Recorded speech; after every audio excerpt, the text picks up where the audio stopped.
CV আনন্দ বোস কিছুক্ষণ আগেও আমাদের এই রাজ্যের অর্থাৎ বাংলার রাজ্যপাল ছিলেন, হঠাৎ পদত্যাগ করেছেন। কেন পদত্যাগ করলেন কেউ বুঝে উঠতে পারল না। ওনার ওপর কি কিছু চাপ সৃষ্টি করা হয়েছে ভারতীয় জনতা পার্টির পক্ষ থেকে অথবা কেন্দ্রীয় সরকারের পক্ষ থেকে? এমন কিছু কি তাকে বলা হয়েছে যার জন্য তাকে পদত্যাগ করতে হলো? আমাদের অবাক লাগছে।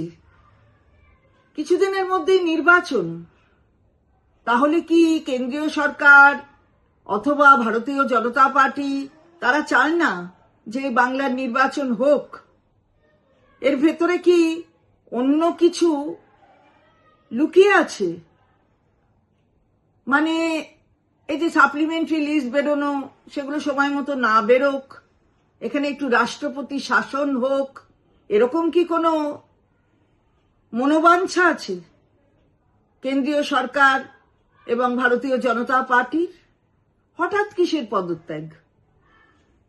এবং যা সংবাদ মাধ্যমেও দেখলাম যে আগামীকালও তার কোথাও যাওয়ার কথা ছিল, এই বাংলার একটি জেলাতে যাওয়ার কথা ছিল, কিন্তু তার পরপরই তার পদত্যাগের এই সিদ্ধান্ত।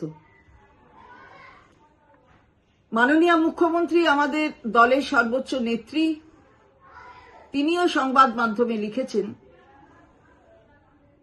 যে তার সাথেও কোনো আলোচনা করা হয়নি, শুধুমাত্র স্বরাষ্ট্রমন্ত্রী কেন্দ্রের তিনি আমাদের মাননীয় মুখ্যমন্ত্রীকে জানিয়েছেন যে এখানে আরেকজন রাজ্যপাল তাকে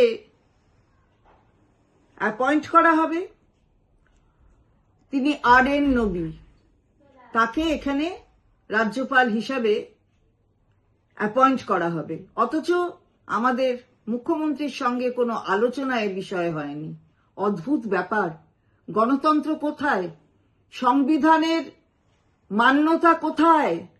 সংবিধানের সমস্ত কিছুকে জলাঞ্জলি দিয়ে শুধু ক্ষমতা দখলের চেষ্টা, এটাই কি ভারতীয় জনতা পার্টির দৃষ্টান্ত তৈরি করছে? এটাই কি কেন্দ্রীয় সরকার দৃষ্টান্ত তৈরি করছে? আমরা হতবাক।